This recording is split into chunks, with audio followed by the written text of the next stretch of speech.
بسم الله الرحمن الرحيم. السلام عليكم ورحمة الله وبركاته.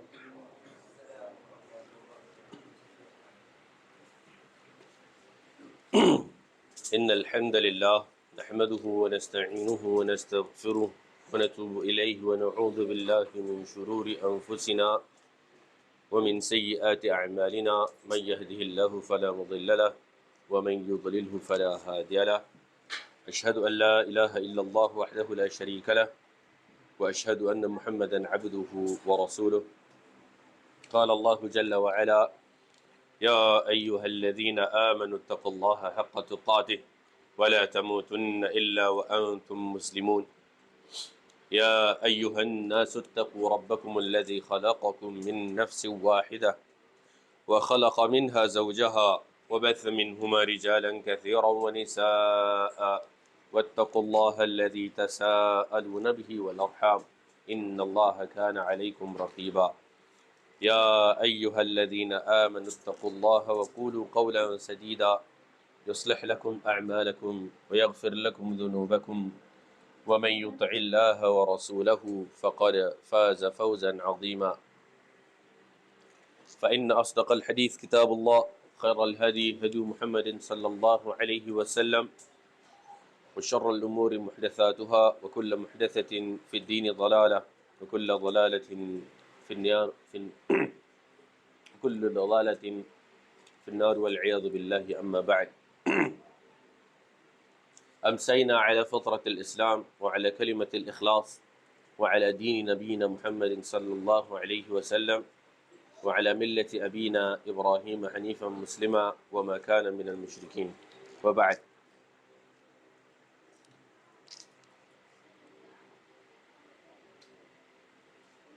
detik demi detik berlalu,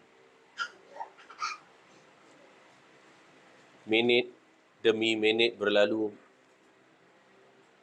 jam demi jam berlalu,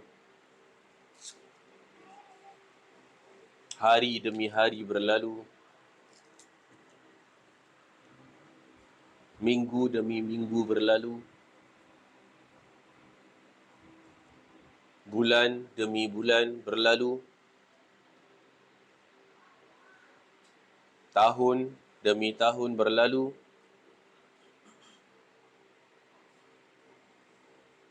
abad demi abad berlalu. Kita masih saja terus dilimpahkan oleh Allah Azza wa Jal kenikmatan, masih saja diberikan oleh Allah Azza wa Jal kesempatan untuk menebus diri kita.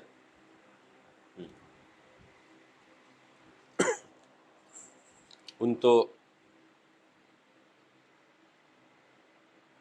terus memperbaiki diri kita. Allah berikan kita tempoh dan masa yang mana sampai kepada tahap kita tidak ada lagi alasan untuk nak berhujah dengan Allah.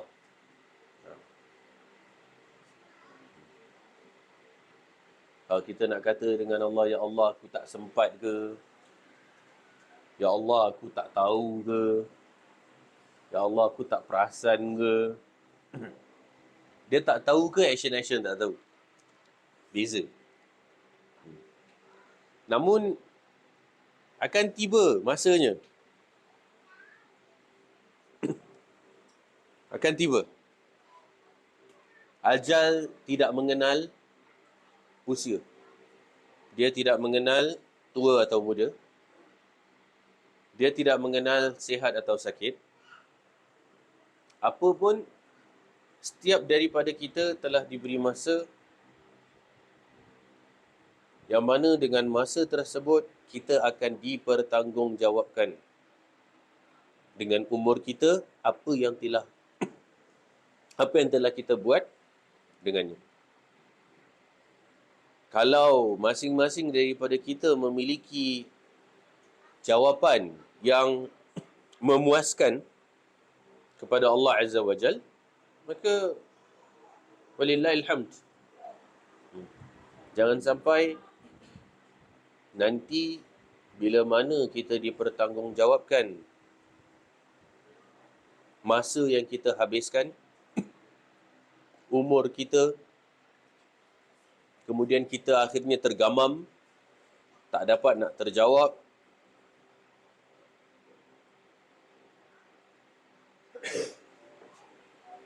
Fala yalumanna illa nafsah. Maka janganlah dia menyalahkan sesiapa pun kecuali dirinya sendiri. Nah, wallahi masa berlalu dengan begitu pantas. Dan kita dapati Allah banyak kali bersumpah dengan masa. Banyak kali bersumpah dengan waktu. Terlalu banyak. Di antara beberapa yang dapat kita sebutkan pada ketika ini, surah yang sangat famous demi masa, iaitu Wal Asr.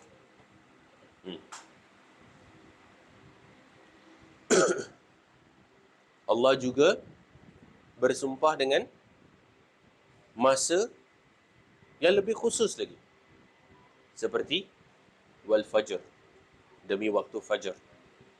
Wal Duha, demi waktu Duha. Wal Lail, demi malam.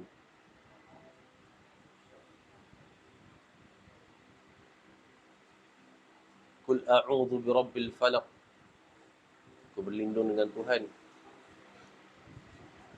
dengan waktu yang di mana ketika itu semuanya gelap gelita. Maka masa ni terlalu precious, tetapi itulah dia. Kita anak Adam terlalaikan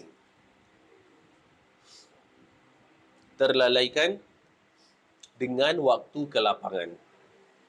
Di mana disebutkan oleh Nabi SAW 5 perkara sebelum 5 perkara. Di antaranya ialah waktu lapang sebelum waktu sempit. Kita sangkakan masalahnya kita dengan anak Adam ni, kita melihat kehidupan ini sebagai sebuah kehidupan yang panjang, yang mana kita terlalu fikirkan tentang long term. Kita fikir tentang masa depan kita lah, masa pension kita lah, masa anak-anak kita lah, terlalu banyak. Cuba kita take a step back and kita perhatikan sebenarnya masa yang kita somewhat mampu untuk kontrol adalah what happens within a day. Satu hari. So together let us take one day at a time. Satu hari. Satu hari. Satu hari. Pasal apa sekarang ni kita dah lail, dah malam. Bila kita tidur, kita dah separuh mati dah. Bismillahirrahmanirrahim, ahya wa amut, dengan nama Engkau ya Allah aku hidup dan aku mati. Kita pun tidur. Kira kalau Allah nak balikkan roh tu, baliklah dia. Kalau dia tak balik, dia tak baliklah. Kira meninggal dalam tidur gitu je lah. Nah. And just so happen kalau dia balik, maka besok pagi start a new day. Kita bangun. Let's take that as a new day, a new fresh air, a new breath. Let's work for the best of that particular day. Kita anggap nyawa kita, kita anggap hidup kita, aku ada hari ini je untuk hidup. Sampai malam nanti aku tidur means settle. Itu pun kalau lah sampai malam. Berapa ramai orang meninggal accident lah, kan? Yang tragedies yang berlaku di tempat kerja misalnya, kena empap dengan mesin lah, tercepit lah, apalah macam-macam. Itu happen during the day. Tapi kalau dia survive the day, sampai malam, time to go, time to sleep. Maka let's work for the best for every single day. Be the best version of us in every single day. Jangan tunggu nantilah. Nak taubat nantilah. Nak jadi baik nantilah. Semua benda nak tunggu nantilah. Jangan. Al-an. Nah. We have no control of the past. Okay, there's nothing that we can do about the past and we have no control of the future. We only have today, now. Kita ada al-an, sekarang je. Yang lalu telah berlalu, kita cuma dapat memperbaiki kepada arah yang lebih baik. Yang besok, jangan berharap sangat. Boleh jadi besok tu tak ada. Yang ada adalah kita menjadi baik sekarang. Sekarang ni, ni, detik ini, saat ini, masa ini. Jangan tangguh-tangguh. Jangan delay-delay. Kita tak tahu. Hari ni kita nampak our brother, Fulan. Tiba-tiba next week, alamak, Fulan, dia dah pergi dulu lah. Kau tahu-tahu Ana yang pergi dulu pun. Nah, dah tak ada lah. Ada orang lain ganti kelas. Kan? Perjuangan masih terus harus dilanjutkan. Nah. Maka, let us be the best of us. The best version of us every day. The best son. The best brother. The best husband. The best father. Pasal mungkin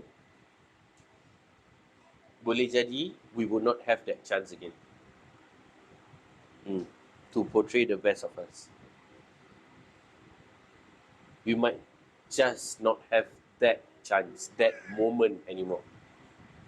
That time would not repeat itself. Kita kalau dah pergi dah, sudah. Nama kita pun orang tak sebut. Perasan tak? Antum perasan tak? Kalau seseorang dah meninggal, nama dia pun orang tak sebut. Letaklah Ana meninggal. Ana meninggal kan. Orang panggil apa? Orang akan address Ana as apa? Okey, mari kita angkat jenazahnya. Orang tak panggil nama dah. Begitu hinanya kita. Dari tanah kita datang dan kepada tanahlah kita akan kembali. Minha khalaqnakum wa fiha nu'idukum wa minha nukhrijukum taratan ukhra. Daripadanya kita ciptakan kamu, kepadanya kamu akan kembali dan daripadanya kamu akan dibangkitkan kembali untuk mahsyar nanti. Semua tanah. Nama kita pun orang dah tak sebut. Orang sebut jenazah. Jenazah dah mandikan belum? Jenazah dah disolatkan belum? Bila jenazah nak dibawa ke Pusaraman? Orang dah tak sebut nama pun. So apalah sangat yang kita sibukkan tentang perception orang terhadap kita ke. Kan? Kita terlalu terbawa-bawa oleh peer pressure. Kita flow dengan apa yang circle kita nak of us instead of apa yang kita nak for ourselves. Akhirnya apa nanti? The famous word. Kubur masing-masing. Betul tak? Kubur masing-masing. Now, so, yeah. You can just have that slight sense of selfishness when it comes to goodness. Kalau orang cakap sombong ke, pasal apa? Oh, pasal tak nak join pergi melepak, minum ke apa kan? Kita selfish in goodness. Sorry, aku tak nak. Aku punya kubur besok aku nak jawab apa, aku tak tahu. Sorry lah.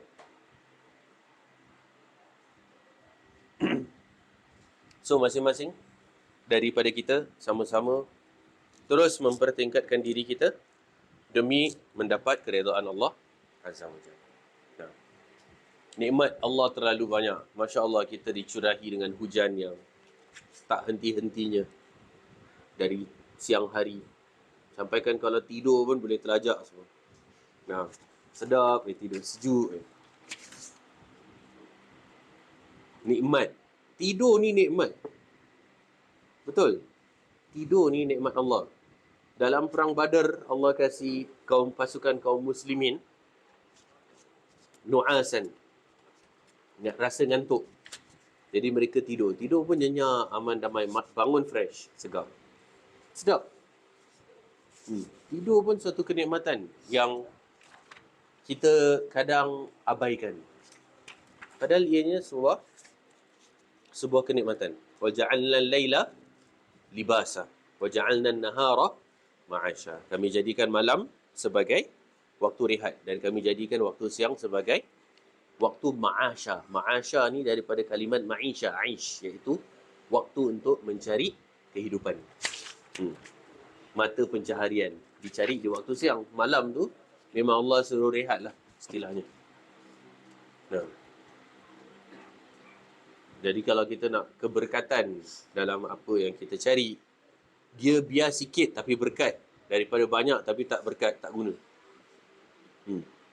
Kita cari keberkatan Allah dalam mengikuti apa yang Allah letakkan bagi kita, insya-Allah. Baik, ahibai azanallahu iyyakum jami'an. Kita masuk ke dalam ayat-ayat dalil-dalil naqli berkenaan dengan fasal yang ke-16, iaitu amar ma'ruf nahi munkar. Kita masuk dalam ayat pertama daripada firman Allah Azza wa Jal. Allah Subhanahu wa taala berfirman, Allah telah memerintahkan kewajiban tersebut dalam firman-Nya, وَلْتَكُمْ مِنْكُمْ أُمَّةٌ يَدْعُونَ إِلَى الْخَيْرِ وَيَأْمُرُونَ بِالْمَعْرُوفِ وَيَنْهَوْنَ عَنِ الْمُنْكَرِ وَأُولَئِكَ هُمُ الْمُفْلِحُونَ. Al-Imran 104, di mana Allah berfirman, dan hendaklah ada di antara kamu satu puak yang menyeru, iaitu berdakwah kepada kebajikan, mengembangkan Islam dan menyuruh berbuat segala perkara yang baik serta melarang daripada segala yang salah, iaitu buruk dan keji. Dan mereka yang bersifat demikian ialah orang-orang yang berjaya. Jadi kita lihat sifat-sifatnya apa? Yad'una ilal khair, mengajak kepada kebaikan. Ya'muruna bil ma'ruf, perintahkan kepada kebaikan. Yanhauna 'anil munkar, melarang daripada kemungkaran dan kekejian. Amar ma'ruf nahi munkar ni tak payah pakai dialog panjang-panjang. Tak payah nak pakai ceramah 1 jam. Tak payah. Antum on the way pergi masjid, misalnya kan. Dan ada hamba-hamba Allah nampak Muslim, bagi salam, Assalamualaikum. Dan orang pun, Waalaikumsalam. Masjid jom. Gitu je. Masjid jom. Dah time lah. Simple je. Tak payah nak berjela 1 jam. Tak payah. Atau, ada ceramah kat masjid, ada kajian. Jom duduk. Duduk sama. Kenal ke tak kenal ke, that's your brother in Islam. Tak ada masalah. Ana tak tahu kalau ada di antara ikhwah di sini yang pernah mengalami ni, tapi di college yang Ana lecture, di Muhammadiyah Islamic College, Lorong 13, antum tahu di situ kadang ada beberapa hamba-hamba Allah yang profil mereka tu, alhamdulillah ala kulli hal. Jadi Ana kadang balik daripada minum teh ke atau apa ke for the next session, pass by these brothers dengan segala corak batik yang ada pada mereka, kan? Tegur, Assalamualaikum. Assalamualaikum. Khabar, sihat? Masya Allah. Buat apa kat sini? Tengah free ke? Tengah kosong ke? Kan? Saya cakap, tengah free. Tengah free, jom lah. Join, masuk kelas. Selamba je, saja je gitu. Masuk kelas? Boleh ke? Saya pula tak boleh. Jomlah.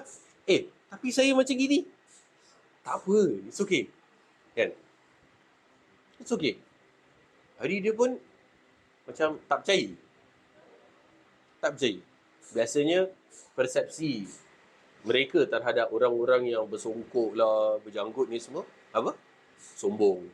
Kan? Sombong, garang, fierce, apa semua. Jadi diorang pun macam percaya tak percaya. Akhirnya, mereka ikut Ana. 2 orang. Masuk duduk dalam kelas.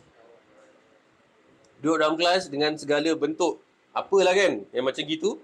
Duduklah. Ana pun ajar. Masa tu Ana ajar agaknya topik tafsir ayat ahkam tak silap. Tafsir ayat ahkam. So berbual. They just be an observant. Ada interaction. Masya Allah. Tanya soalan apa semua kan. Follow up from that. Ana amanahkan kepada salah satu brother lah untuk tukar number, change apa semua. Then brother tu update Ana that those brothers, mereka ikut kajian mingguan in some asatiza. Nah, mereka start untuk ikut kajian, duduk belajar. Nah, so it's just an innocent salam. Assalamualaikum, salam. Jom. Jangan kita pandang sini, jangan kita pandang sebelah mata, kita tengok ujung mata je, jeling. Kan? Jeling. Jangan. Just ask ourselves, what would the Prophet have done? Tu je. Nah. Okay. Tanya diri kita, Nabi kalau Nabi kat tempat kita, Nabi buat apa agak-agak? Apakah Nabi akan jeling? Jeling tanda tak suka. Nah. Macam mana orang tu nak tahu yang hantar tak suka, yang dia buat tu salah sebenarnya? Nah, dia pun tak tahu, tak ada orang tegur. Be careful.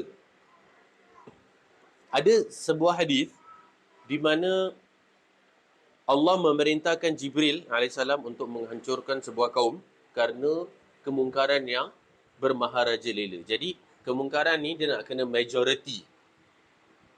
Maka kemungkinan ada bencana. Letaklah kalau ada 15 rumah, 13 rumah semua tak solat. Kan? Maka di situ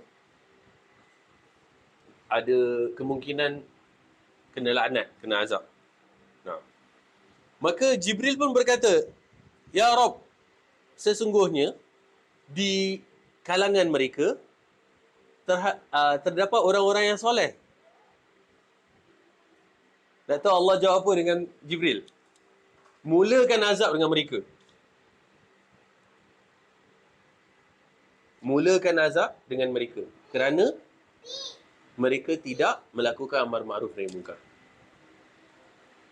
Start with them. Unless kita dah buat lah. Amar ma'ruf nahi munkar ni, dia punya formula senang. The first time is wajib.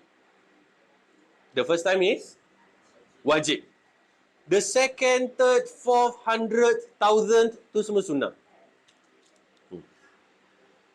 Yang penting the first time nak cakap tu, yang berat, yang first tu, itu yang wajib. Kalau kita kemudian 2 kali, 3 kali, 4 kali, maksud walaupun kita dah so-called brush off the accountability and the responsibility of our shoulder by cakap kita dah amar ma'ruf sekali pun jadi wajib. Pasal yang wajib yang pertama. Tapi jangan pula kita stop kat situ. Kita teruskan. Nah, tapi yang wajib tu yang first. Selanjutnya adalah sunnah. Orang yang dalam hadis lain, dalam riwayat Imam Bukhari ada disebutkan bahawasanya orang yang tidak mencegah kemungkaran, bila dia nampak kemungkaran, kemudian dia tak tegur, dan orang yang buat kemungkaran tu tak tahu benda tu kemungkaran pun. Hari akhirat jadi apa tau? Hari akhirat, orang yang melakukan kemungkaran tu akan cekik orang yang tidak melakukan kemungkaran. Orang yang tak tegur ni.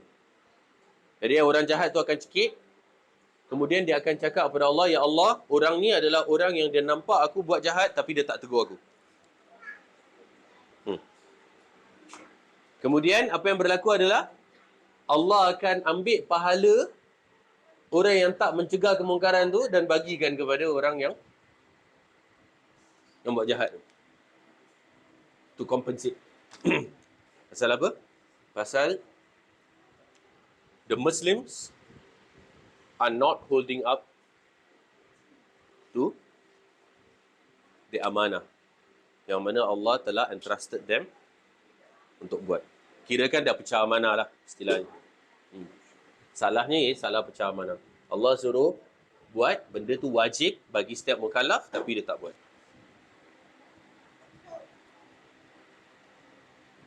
Yang paling rendah adalah dengan apa? Benci dengan hati, betul tak? Ini kira dah sampai kepada tahap dengan hati pun dia tak benci lah. Maksudnya dia okey. Tak ada apa-apa. Dia biarkan. Dengan hati pun dia tak benci lah. Itu yang kena macam gini. Padahal kita dah tahu. Either kita ada kuasa atau lisan atau benci dengan hati. Orang kita ni malu tak bertempat. Malu tak bertempat. Malu tu bagus. Al-haya' syu'batun minal iman, kata Nabi SAW. Malu itu adalah sebahagian atau salah satu daripada bahagian iman. Namun orang kita malunya tak bertempat. Orang yang nak menegur kebaikan malu, segan nak menegur. Sedangkan orang yang buat kejahatan tak malu pun buat benda tu. Relax ke? Kan? Bermaharaja lela. In public lagi. Kalau in secrecy masih, itu urusan dia dengan Allah. Kemarin Ana dapat soalan tentang apakah hukum seseorang yang mengiklankan kemungkaran dia. Anda dapat soalan ni kemarin. Iaitu dia announce dia punya kemungkaran. So what happened is that Nabi SAW bersabda, kullu ummati mu'afa illal mujahirin. Qalu wa man humul mujahirun. Jadi Nabi SAW bersabda, umatku dalam keadaan baik-baik sahaja, kecuali orang-orang yang mujahirun, kata Nabi. Mujahirun. Bukan muhajirun. Muhajirun bagus, orang yang berhijrah. Tak, ni mujahirun. Iaitu orang yang menampakkan. Maka sahabat bertanya, ya Rasulullah, apa tu mujahirun? Siapa tu orang-orang mujahirun? Teruk nak. Nabi bersabda tentang mereka, iaitu orang-orang, dengar ni baik-baik orang-orang yang Allah telah tutupkan aib dia, malu dia, bila mana dia buat kemungkaran, kenistaan, kefajiran. Entah dia berzina ke, dia minum ke, dia ambil drug ke, apa ke dia buat. Namun Allah dah tutup aib tu.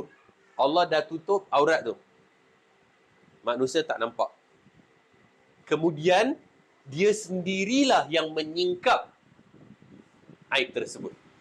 Dia sendirilah yang membuka hijab tersebut.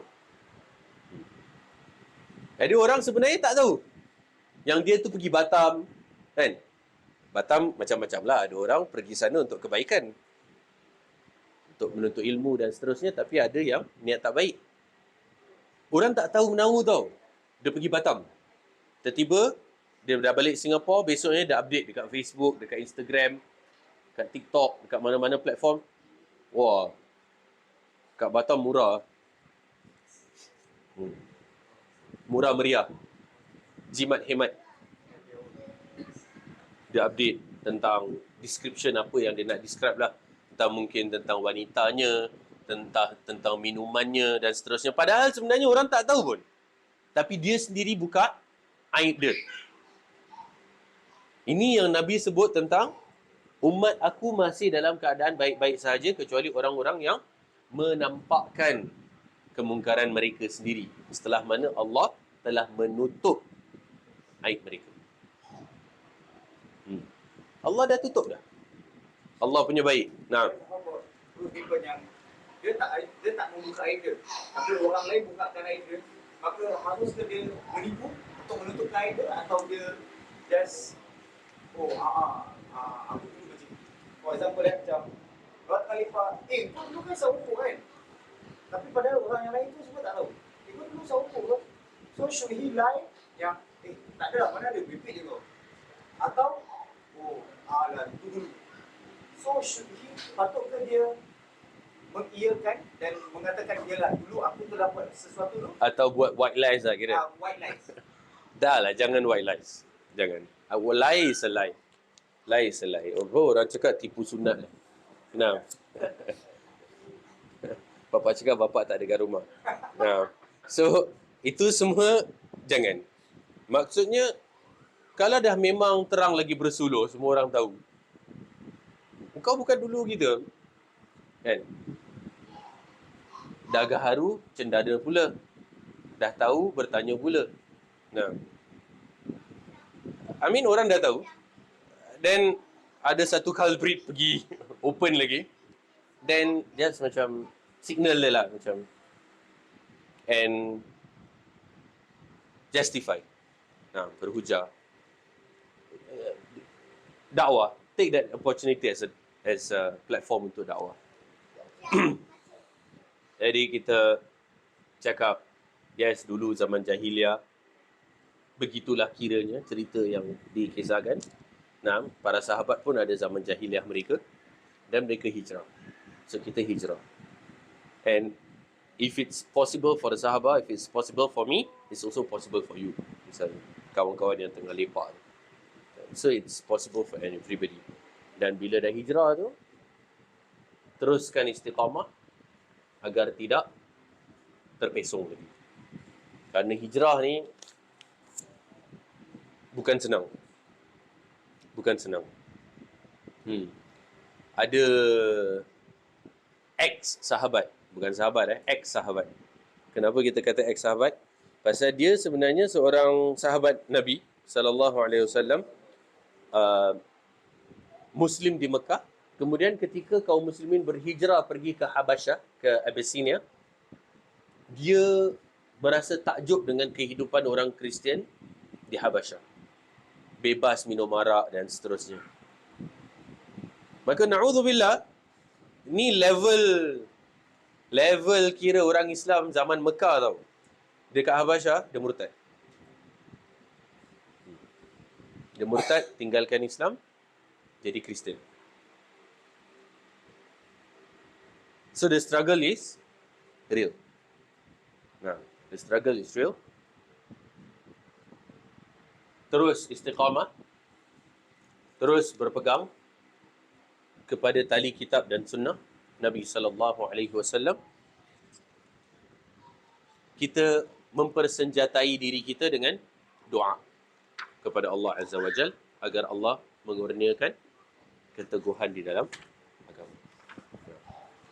Jangan tipulah. Pasal kalau tipu, satu kali tipu nanti dia akan just gonna be stacked with lies. Dah tipu nanti kena tipu untuk cover tipu tu, tipu untuk cover tipu tu dan seterusnya. It's never ending. No, it's never ending. Satu kali tipu, nanti mesti nak kena tipu lagi untuk cover up. Rasul sallallahu alaihi wasallam bersabda berkenaan dengan sifat jujur dan sifat menipu. Inna sidqa yahdi ilal alaikum bis fa inna sidqa yahdi ilal bir wa innal birra yahdi ilal jannah wa ma zala ar-rajul la yasduq wa yataharra as-sidq hatta yuktabu 'inda Allah siddiqan wa iyyakum wal kadhib fa innal kadhiba yahdi ilal fujur wa innal fujura yahdi ilal nar wa ma zala ar-rajul la yakdhib wa yataharra al-kadhib hatta yuktabu 'inda Allah kadzaban, kata Nabi sallallahu alaihi wasallam. Iaitu hendaklah kalian berkata jujur even if the truth hurts. Okay? Katalah jujur. Sesungguhnya kejujuran itu akan membawa kepada kebaikan. Dan kebaikan itu akan membawa kepada syurga. Dan tidaklah seseorang itu berusaha untuk selalu berkata jujur sampailah, dengar ni, dia ditulis di sisi Allah sebagai seorang siddiq. Iaitu orang yang siddiq. Orang yang jujur. Dapat gelaran di sisi Allah, fulan adalah siddiq. Bukan manusia yang bagi gelaran, Allah yang kasih gelaran. Hatta yuktabu indallahi siddiqan. Wa iyyakum wal kadhib. Dan hindarilah akan kalian daripada sifat al-kadhib, iaitu menipu. Fa innal kadhiba yahdi ilal fujur. Sungguhnya menipu, berdusta, berbohong akan membawa kepada al-fujur, keburukan, kejahatan, kenistaan, kekejian. Wa innal fujura yahdi ilan nar. Dan keburukan akan membawa kita kepada naru jahannam. Wa ma zala ar-rajul la yakdzib wa yataharra al-kadhib hatta yuktabu 'inda Allahi kadzaban. Dan jikalau seseorang tu dia berterusan menipu dan berterusan berusaha nak menipu, ada cara dia, muslihat dia nak menipu, kerja nak menipu. Takkan Pak Lebay menipu. Nah, kerja dia nak menipu. Hatta yuktabu 'inda Allahi kadzaban. Sehinggalah dia ditulis di sisi Allah sebagai seorang yang kadzab, pendusta. Bayangkan kalau dalam ilmu jarh wa ta'dil, dalam ilmu mustalah hadis, para ulama hadis akan letak grade rijal, grade narrators of hadis. Fulan adalah thiqatun thiqah atau thiqah atau saduq atau la ba'sa bihi atau maqbul dan seterusnya. Kemudian ada grade untuk penipu pula. Dajjal, kadzab. Nah, dajjal pun ada. Kadzab. Nah, la yuqbal qawluh dan seterusnya. Itu grade dari manusia. Tapi kalau Allah yang grade siddiq macam Abu Bakar As-Siddiq atau kadzab macam Musailamah Al-Kadzab, siapa kita nak menghindarkan diri daripada julukan yang Allah telah gelarkan kepada kita? Nah, so kita berusaha. Okay, even if the truth hurts. Kemudian pengkhabaran daripada Allah tentang orang-orang yang akan mendapat pertolongan dan kekuasaan daripadanya. Mereka adalah orang-orang yang menyuruh kebaikan dan mencegah kemungkaran dalam firman-Nya. Allah berfirman, الذين إن مكناهم في الأرض أقاموا الصلاة وآتوا الزكاة وأمروا بالمعروف ونهوا عن المنكر. Iaitu mereka, umat Islam, yang jika kami berikan kepada mereka kekuasaan memerintah di bumi, niscaya mereka mendirikan salat serta memberi zakat dan mereka menyuruh berbuat kebaikan serta melarang daripada melakukan kejahatan dan perkara yang mungkar. Inilah yang sepatutnya bagi sesebuah pemerintahan yang ada. Jikalau ada sesebuah pemerintahan, maka pemerintahan tersebut memiliki autoriti untuk memerintahkan manusia mendirikan solat, menunaikan zakat, melakukan amar ma'ruf dan mencegah dari kemungkaran. Itu yang sepatutnya.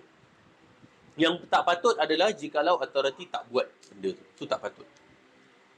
Ana bukan nak memuji Saudi atau apalah tapi the many years yang Ana duduk dekat sana,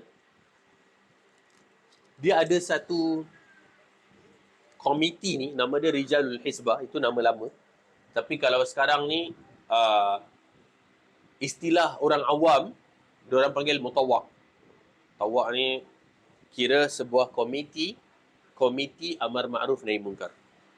Apa yang berlaku adalah 10 minit sebelum azan, kedai semua nak kena tutup. Customer semua kena keluar, kedai semua kena tutup. Tak boleh ada berlaku jual beli. Yang perempuan, diorang akan biarkan masih berlega-lega dalam mall pasal mungkin mereka haid ke, nifas ke atau apa ke, diorang tak ambil pot sangat lah, atau diorang nak solat kat rumah ke dan seterusnya. Tapi yang lelaki, diorang, they won't leave you alone. Bukan kata kena halau dari kedai, tapi kalau katalah nak duduk dekat bench ke, dekat apa, semua tak boleh. Suruh solat, suruh pergi solat. Kedai pun tutup. Kau buat apa kat sini? Kan? Bangun, jalan, pergi solat. Kena marah. Nanti diorang akan ada kereta petrol, solat. Macam itu. Lepas tu kalau ada wanita yang pakaiannya ketat atau tidak menutup aurat, mereka akan tegur. Jadi dekat sana tu, memang malu tu bagus. Tapi dalam amar ma'ruf nahi mungkar ni, dia istilahnya dekat sana tu dah norm, dah biasa kalau orang tegur. Nampak kesalahan, tegur tu kira macam tak ada apa-apa.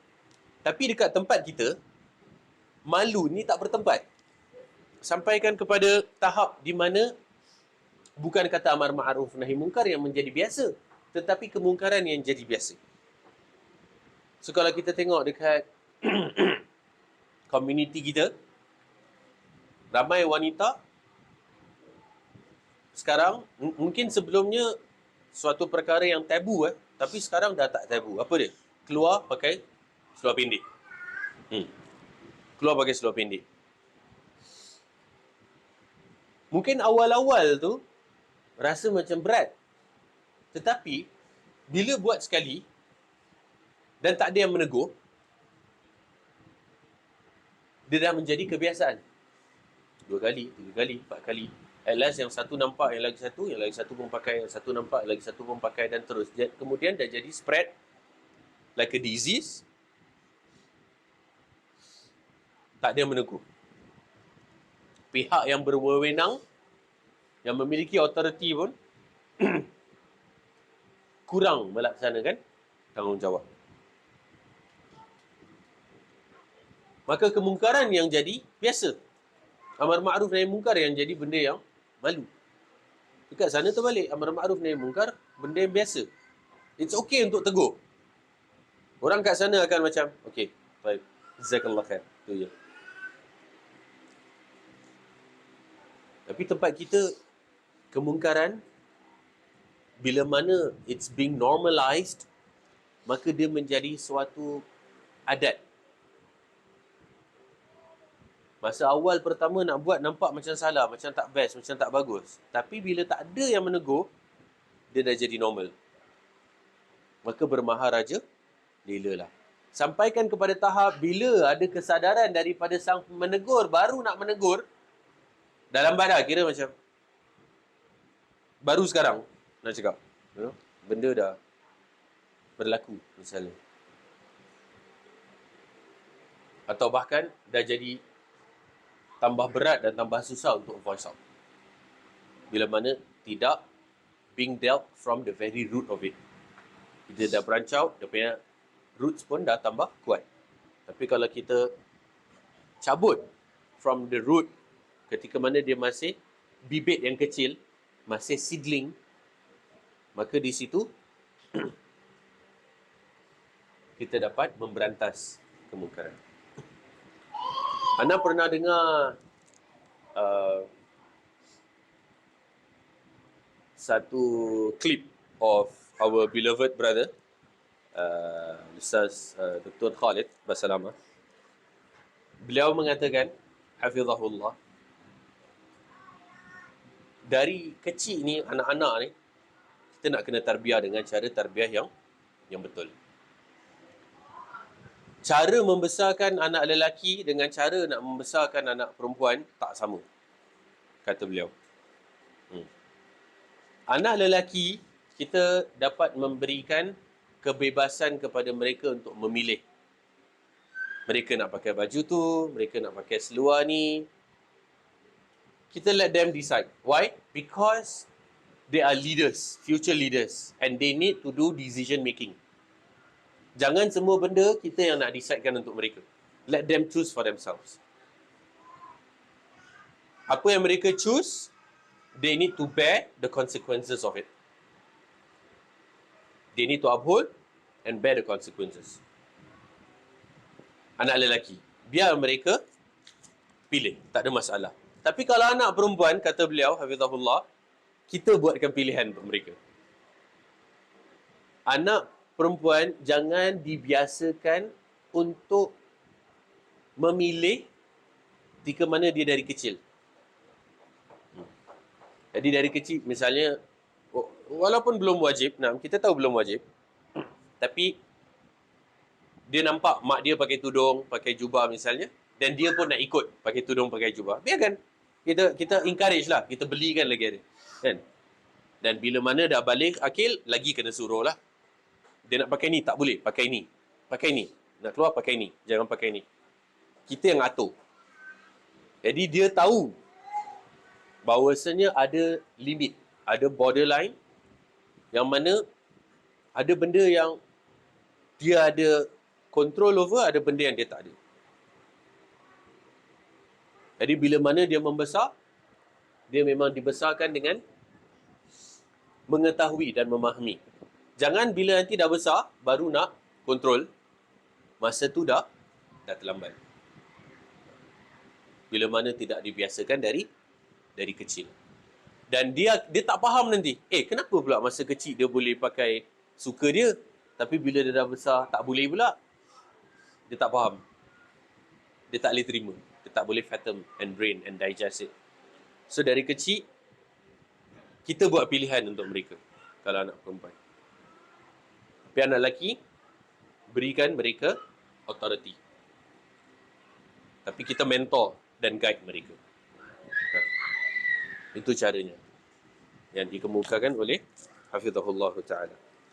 Allah juga berfirman, wal mu'minuna wal mu'minatu ba'duhum awliya'u ba'd ya'muruna bil ma'rufi wa yanhauna 'anil munkari wa yuqimuna as-salata wa yu'tuna az-zakata wa yuti'una Allah wa rasulahu.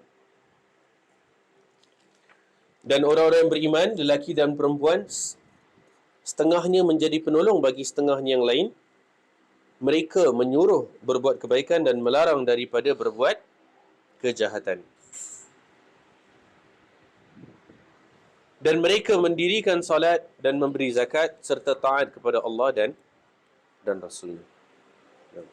The cool thing about this chapter being in the module of Akidah, kenapa Syekh Abu Bakar Al-Jazairi rahimahullah masukkan topik amar ma'ruf nahi munkar pasal ke-16 dalam masalah akidah?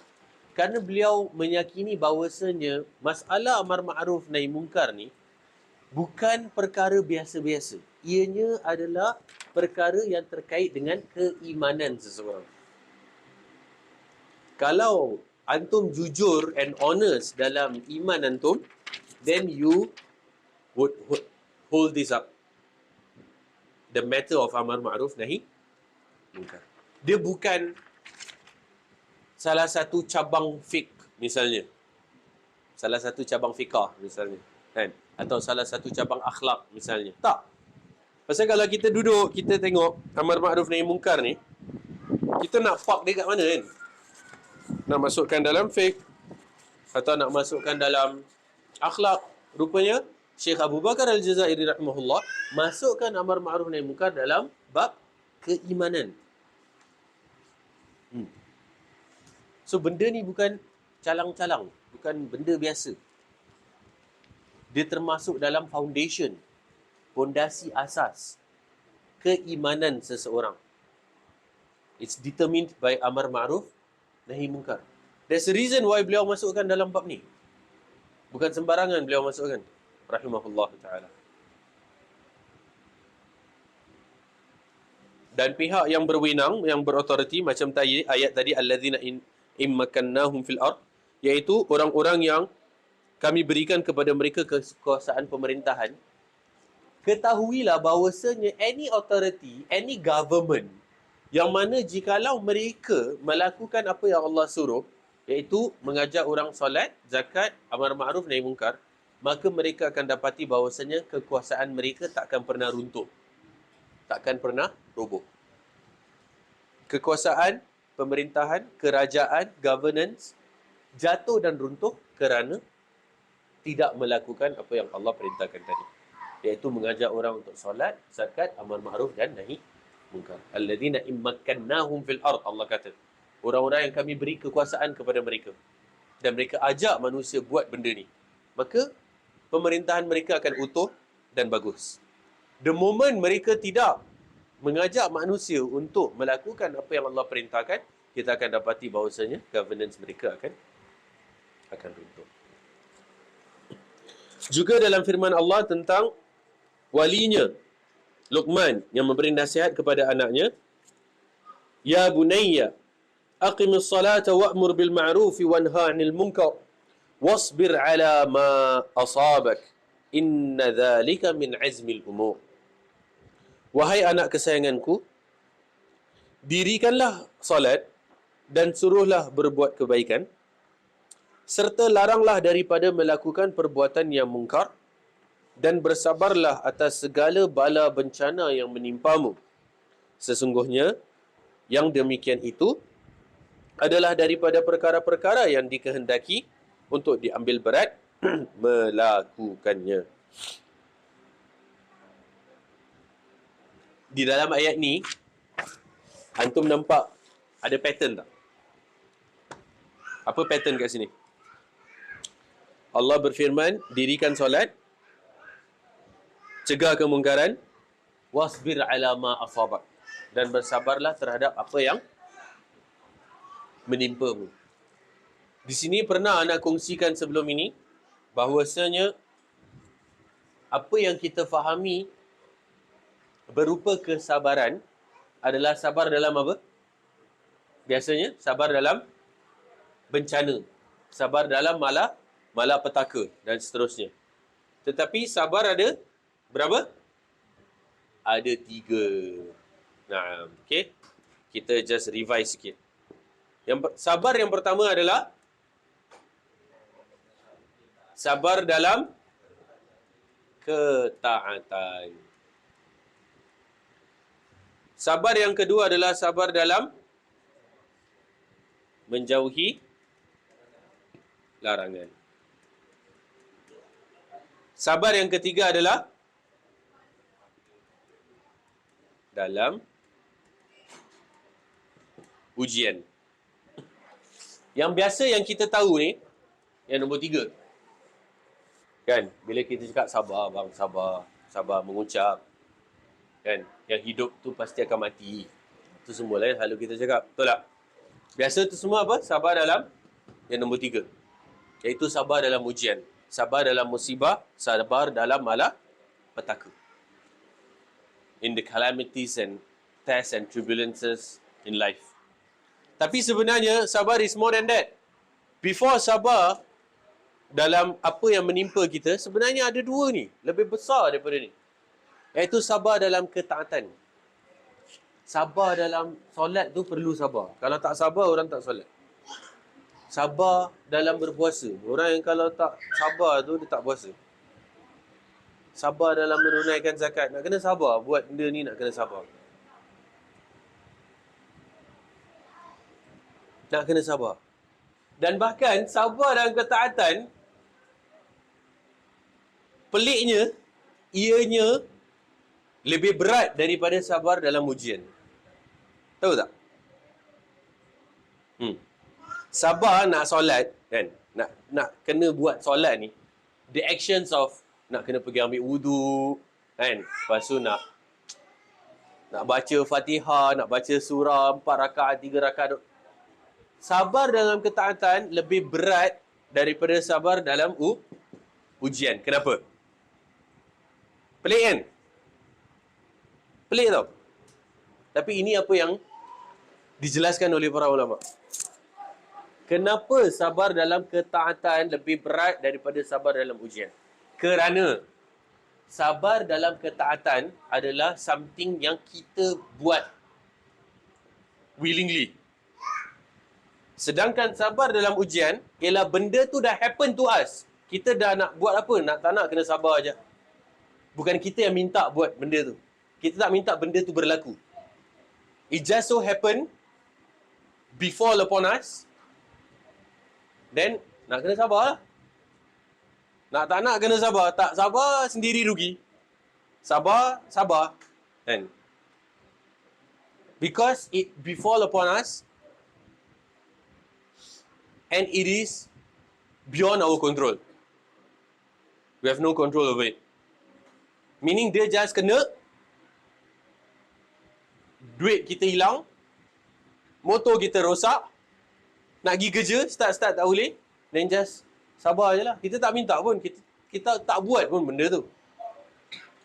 Sebab tu nak sabar dalam ujian ni lebih mudah. Pasal apa? Ianya berlaku atas takdir Allah yang Allah dah letak. Kita tinggal modal nak sabar je. Tapi dalam ketaatan ni, kita yang nak kena proaktif tau. Itu yang membezakan antara orang solat dengan tak solat. Pasal apa? Pasal dia kena proaktif. Bukan kita ni bagaikan puppet yang Allah steer kita macam gini kan. Ambil uduk gini. And then antara sabar je lah. Macam dalam ujian tadi. Ada kan macam tu? Tak kan? Tapi kita yang willingly kena pergi buat benda tu. Betul tak? Sebab tu sabar dalam ketaatan ni berat. Dan jangan ambil ringan. Jangan ambil remeh. Jangan anggap, alah solat senang je. Apa susahnya, solat je lah. Jangan be over too confident with your current state of iman. Jangan. You never know what fitnah lies in your journey ahead. Yang na'udzubillah, janggut panjang mana pun, boleh tumbang juga. Sebab tu ramai orang yang tak baik boleh taubat. Dan berapa ramai juga orang yang baik boleh jadi tengkurap. Pasal apa? Pasal hati ni, masalah hati ni, dia berbolak-balik. Without notice, tiba-tiba terbalik. Na'udzubillah. And we have no control over our heart. Kita have control over our limbs, betul. Tapi tak ada control over our heart. Sebab tu kita kena minta daripada zat Allah Azza wa Jal yang master of that heart, owner of the heart, untuk bantu kita dalam meneguhkan iman kita. Kita tak ada control.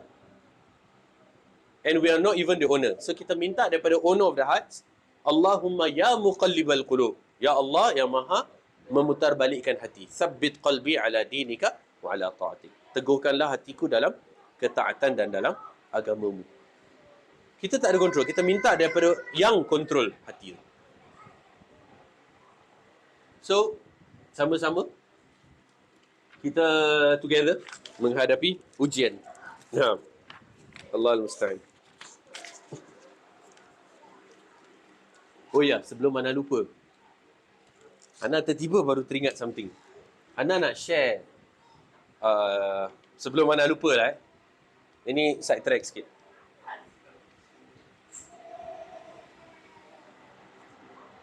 Macam mana Ana nak cakap ni? Firstly, disclaimer. Disclaimernya dari segi Ana nak apa yang Ana kongsikan ni sebagai motivation untuk sama-sama kita amar ma'ruf nahi munkar. Okay, bukan nak to display or showcase atau apa, tak. Tapi just as a motivation.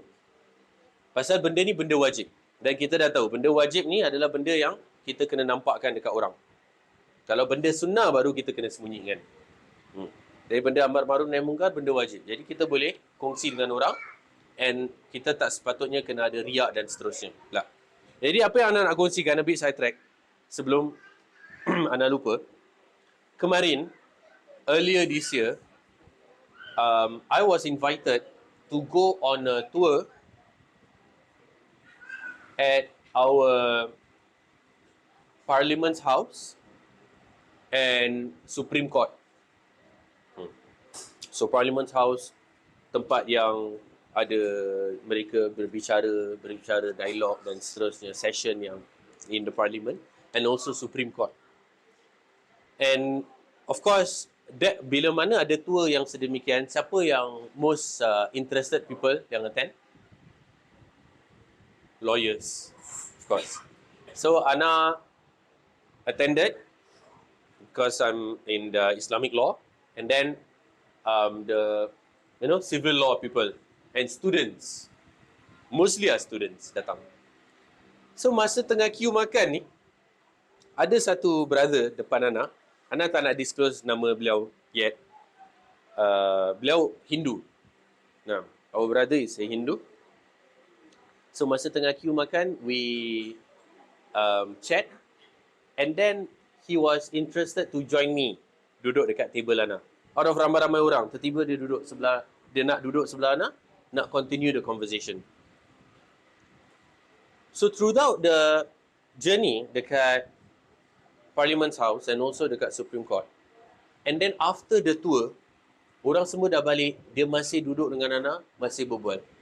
So I think it was like, even after the tour, a good 1 hour or so, masih stuck dengan Ana. Dia ada a few questions yang dia tertanya-tanya and dia nak answers. Dia tertanya-tanya, kenapa Islam macam itu, kenapa Islam macam ini dan seterusnya. So Ana, Alhamdulillah, by the grace of Allah, managed to satisfy him with the questions yang dia nak.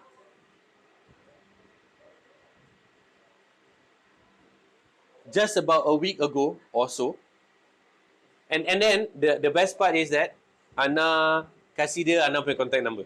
Tapi Ana tak minta dia punya. Ana, okay, this is my contact number. If you want to ask further questions, you can contact me. And you can join me in my weekly classes or... Nah, tapi Ana tak minta contact number dia. Ana tak nak pressure and tak nak nampak desperate atau apa. So macam kalau hantar nak contact. Sekali just like few months after that, just a week or so, dia message Ana, WhatsApp. Hello brother, remember me? I was brother Fulan. We met at the Parliament's house. And he's a law student. Hindu brother. And so Ana pun tak berlengah, Ana call terus. Hi, how are you? How's life? Gini. Because Ana tak ada number dia. Kan? Jadi dia yang made the first move. So apparently dia cakap apa tau dengan Ana? Brother, I want you. Okay? You. And another person whom I know, a Muslim, dia got to know of this someone, imam dekat masjid mana gitu, dia cakap imam fulan. I want you, yourself, and that imam. And if that imam is not able to, you and someone you know of, I can just look out for another person. Dia cakap, I need 2 person. Dia cakap, for what? For conversion to Islam. Nah. Dia nak revert to Islam. Dia nak masuk Islam, and then dia cakap dia perlu 2 saksi untuk nak register. And dia nak Ana satu, and dengan imam fulan tu, Ana tak ingat nama beliau siapa, tapi cakap kalau imam tu tak boleh, then you just look out for another brother, and dia nak masuk Islam lah. Dia suka untuk nak masuk Islam, nak belajar deeper. Nah.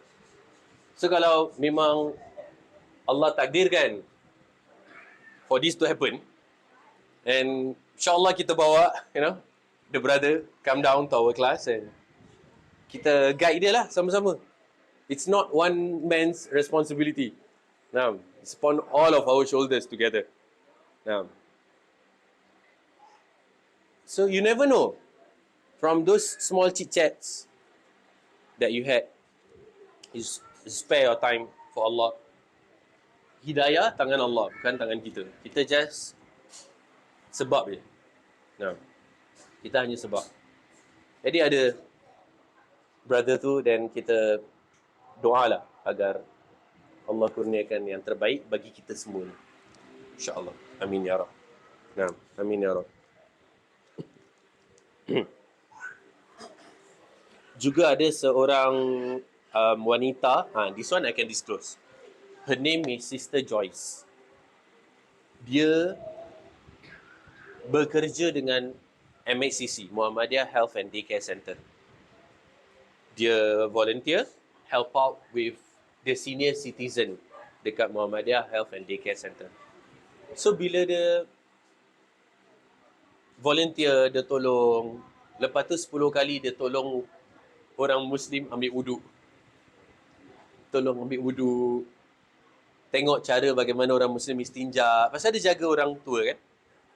Orang Muslim istinja, ambil wudu, terus tengok cara bagaimana interaksi, bagaimana mereka very calm in life and solat dan seterusnya. Tak ada complain, tak ada stress, tak ada marah-marah. Just macam, marah, normal human being marah, yes, but not marah about fate, marah about takdir or something. Dia masuk Islam. Sister Joyce. Just because dia tengok Allah jadikan sebab Muhammadiyah Health and Daycare Center tu sebagai sebab untuk dia nampak bagaimana orang Islam berinteraksi, menjaga orang tua. Akhirnya dia masuk Islam. Dia pakai tudung dah semua. Allahumma barik, Sister Joyce. Kemarin Ana baru jumpa dia lagi. So, such inspirational, sharing from them. Kalau orang yang non-Muslim je boleh jadi Islam macam tu, and lebih baik Islamnya daripada kita yang born Muslim, then apa lagi kita lah, kita nak kena pick up lagi lebih lagi. Jangan kalah dengan the non-Muslim yang revert to Islam. Malulah. Kan? Tak apa, kita pressure diri kita sendiri sikit, tak apa. Pressure diri sikit sendiri, tak apa. Kita born Muslim. Tapi, na'udzubillah, we are being complacent. We are taking things for granted. Just because we're born Muslim, Islam, kita punya IC cakap Islam, dan kita just lah, aku Islam lah. Solat tak, puasa tak, zakat tak, apa semua. Islam lah, gitu je. Chill lah. Kan? Allahul Musta'an. Allahul Musta'an. So kita pick up, insyaAllah. Wahai anak kesayanganku, kata Allah, sebagaimana Luqman berkata kepada anaknya, wahai anak kesayanganku, dirikanlah solat dan suruhlah berbuat kebaikan, serta laranglah daripada melakukan perbuatan yang mungkar, dan bersabarlah atas segala bala bencana yang menimpamu. Sesungguhnya yang demikian itu adalah daripada perkara-perkara yang dikehendaki diambil berat melakukannya. Jadi ini adalah nasihat seorang ayah kepada anak. Apa nasihat? Apa nasihatnya? Pelik tak? Kan? Tok-tok, duduk-duduk. Nasihat seorang ayah kepada anak. Dirikanlah salat. Okeylah, fine. Itu standard lah. Bapak-bapak semua salat Make sure nanti dah azan salat Kan? Bapak nak keluar misalnya pergi kerja kan. Nanti dah masuk time salat ajak adik-adik semua salat. Okey. Balik je tanya, semua dah solat belum? Itu benda yang important lah, betul. Tapi kalau kita tengok, Luqman berpesan pada anaknya, dan amar ma'ruf dan nahi mungkar lah. Masya Allah. Itu pesan kepada anak. Wasbir ala ma asab. Dan bersabarlah terhadap apa yang menimpamu. Jadi ini adalah bekalan nasihat yang dapat kita gunakan juga dalam keseharian kita. Iaitu kita memberi bekalan kepada anak-anak kita. Kemudian, Allah berfirman tentang berita buruk untuk Bani Israel. Di mana Allah berfirman dalam surah Al-Ma'idah 78-79, orang-orang kafir Yahudi daripada Bani Israel telah dilaknat. Lu'inal ladzina kafaru. Ini yang ayatnya. Dalam kitab Zabur dan Injil melalui lidah Nabi Daud dan Nabi Isa bin Maryam. Yang demikian itu disebabkan mereka derhaka dan selalu menceroboh. Mereka sentiasa tidak berlarang larangan sesama sendiri daripada perbuatan mungkar, derhaka dan ceroboh yang mereka lakukan demi sesungguhnya amalan buruknya apa yang mereka telah lakukan.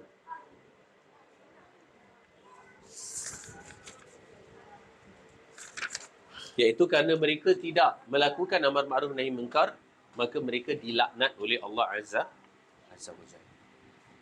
Kena laknat. So kalau kita dia sepatutnya amar ma'ruf nahi munkar. Kalau dah tak buat amar ma'ruf nahi munkar tu satu hal. Means neutral point lah kan. Tapi na'udzubillah kalau kita terbalik. Kita amar munkar nahi ma'ruf. Itu lagi seram. Iaitu yang ma'ruf kita cegah dan yang mungkar kita ajak. Itu lebih parah lagi. Itu lebih parah lagi. Na'udzubillah min dhalik. Nak ajak orang buat baik, okey. Jangan ajak orang buat jahat. Berapa ramai daripada kita sebelum ni dah pernah ajak orang lain buat jahat? Kan? Apa yang semangat tu, ini brotherhood, you know? Kan?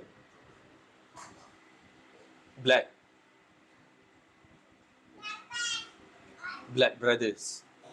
Ya. Sungguh-sungguh ajak kepada kejahatan. Sedangkan kita seharusnya wa ta'awanu 'alal birri wat taqwa wa la ta'awanu 'alal ithmi wal 'udwan.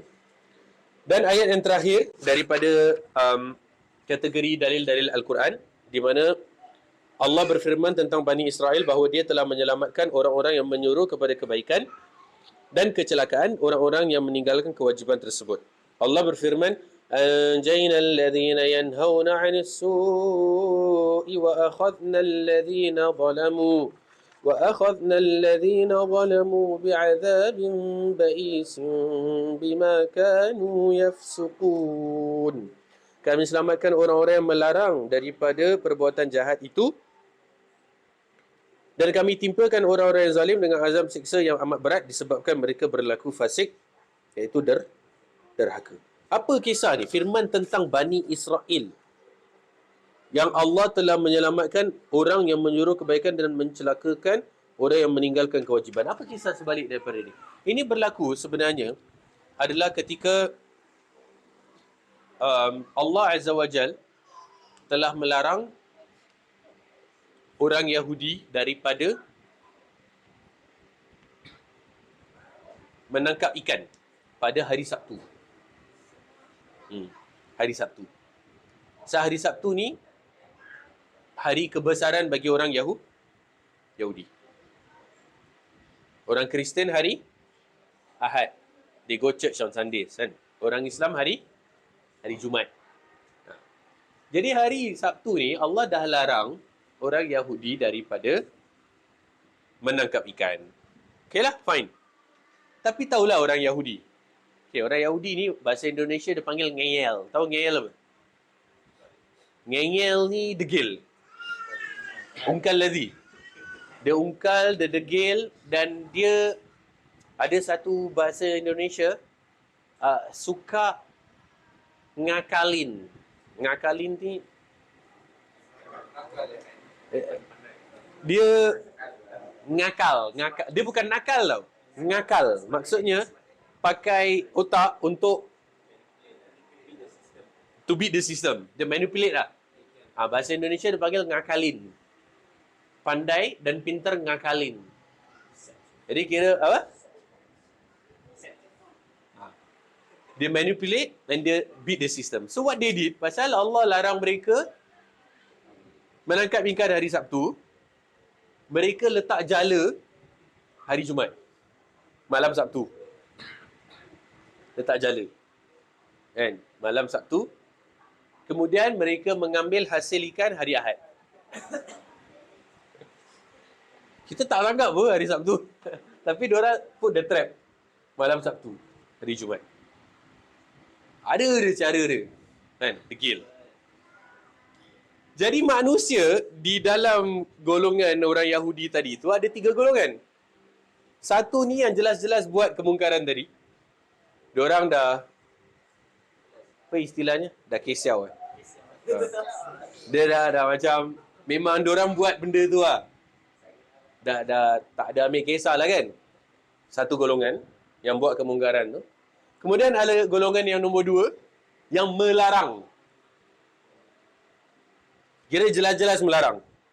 Tak ada kira jelas lah. Dia melarang, mencegah kemungkaran. So yang putih-putih, yang hitam-hitam. Kemudian ada golongan yang ketiga. Golongan ketiga ni yang pelik. Kan? Golongan ketiga boleh nak dikatakan lagi teruk daripada golongan pertama yang buat kemungkaran tu. Golongan ketiga ni dia cakap apa tau? Dia cakap dengan golongan yang mengingkari kemungkaran, alah dah sudahlah, tak payahlah. Nanti Allah azab juga. Nanti kena hukum dengan Allah juga. Dia tegur kepada orang yang mengingkari kemungkaran. untuk jangan mengingkari kemungkaran. Dah sudahlah, biarlah diorang. Nanti tahulah, nanti akhirat diorang kena hisap dengan Allah. Macam itu. Jadi bukan kata dia mencegah orang daripada yang melakukan daripada kemungkaran itu, dia mencegah orang yang mengajak kepada amar ma'ruf nahi munkar untuk melakukan amar ma'ruf nahi munkar. Golongan yang ketiga ni. Jadi dia bukan mencegah yang buat kemungkaran. Dia mencegah orang yang mengelak daripada orang lain agar tidak melakukan kemungkaran.